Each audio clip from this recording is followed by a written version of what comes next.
Okay, hey Kelly, can you introduce yourself to the camera and tell us who you are? Hi, I'm Kelly Chapman. I'm a PhD student in anthropology, and I have a master's degree in public health as well, with a focus in epidemiology. Okay, thank you.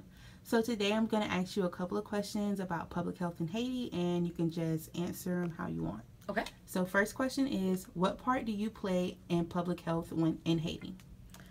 So I am, well, my master's, my PhD, or my MPH in public health, I went into Haiti, and this was supposed to be a single project, and then I wouldn't go back. But I really loved the people that I worked with and the work that I was doing, so I've transitioned my PhD work to focus on that as well. And what I study is basically perceptions of water quality and how it might relate to women's health issues. So specifically like bathing practices and hygiene practices and how people use water and what the infrastructure around water is that might lead people to either believe that they could get an infection like a vaginal infection from that, or to actually be contributing to the prevalence or the incidence of infections. Okay, that sounds great. So, what can you tell us about the way people feel about water in Haiti? Haiti actually has a huge number of NGOs and public health work that's been being done in the region for probably about 40 years now. So it's really inundated with kind of foreign public health messages. And one of the things that's really been consistent through time has been a message around the risks associated with water. More recently, after the earthquake in 2010, the UN had people come in that actually brought cholera with them, and they've only recently admitted to that, but they do take responsibility for it now. So very recently you have endemic cholera in Haiti. So water is prior to that, water was always kind of feared for being a vector for mosquitoes, the other diarrheal diseases, and now cholera is a major problem as well. So people routinely get messages about stagnant water being left as a breeding site for mosquitoes, the risk of unpurified water for diarrheal diseases and other intestinal parasites. So water in Haiti has a very complex and in some ways kind of skewed outlook. Water is both necessary for life, but it's also viewed as something that's dangerous and that can kill you. So there's a lot of really kind of in depth and really interesting cultural beliefs surrounding water. And the next question would be, can you give an example of a sanitation or hygiene problem that has a downward effect on the people of Haiti?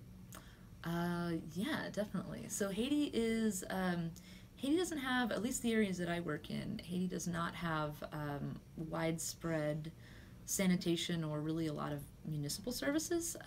For example, like trash pickup is not really something that happens. So people generally have to burn trash in order to get rid of it. There's not really a central place or a way to really, get rid of it or even transport it away from people's homes.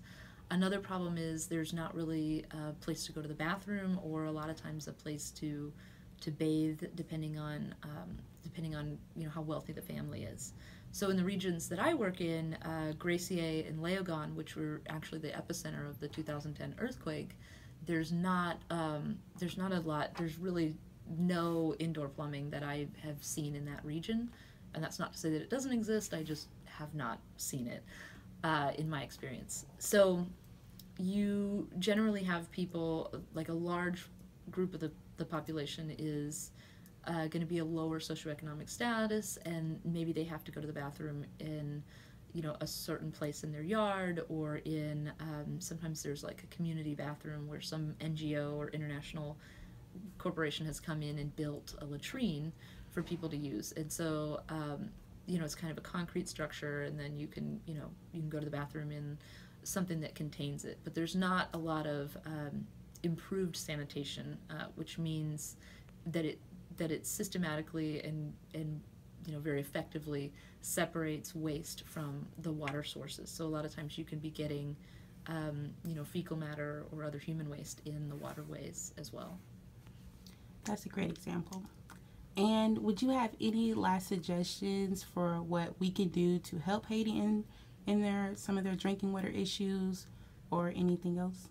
Well, this is actually a suggestion that the Haitians themselves requested. So there's been a lot of effort of NGOs and different things like the Red Cross coming in and putting wells in or building community water supplies, and the people in Haiti, really what they want and what they continually request is not for someone to give them the well, but for someone to teach them how to fix the well, maintain the well, and dig a new well if need be.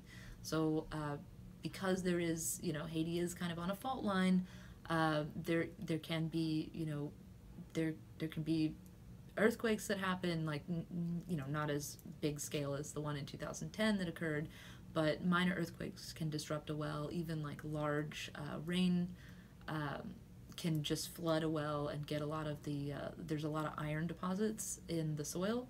So if all of that comes down off the mountains and goes into the well, then the water is like really murky and dirty and red, and the people are, afraid to drink it. So really, because Haiti is, it's a tropical, island, essentially, it's going to get hit by rain, it's going to get hit by weather conditions and other kind of natural disasters. They need to have a way to within their own country, build and construct and maintain these things in a way that isn't just always dependent on foreign aid. Okay, thank you so much for all your information. Thank you.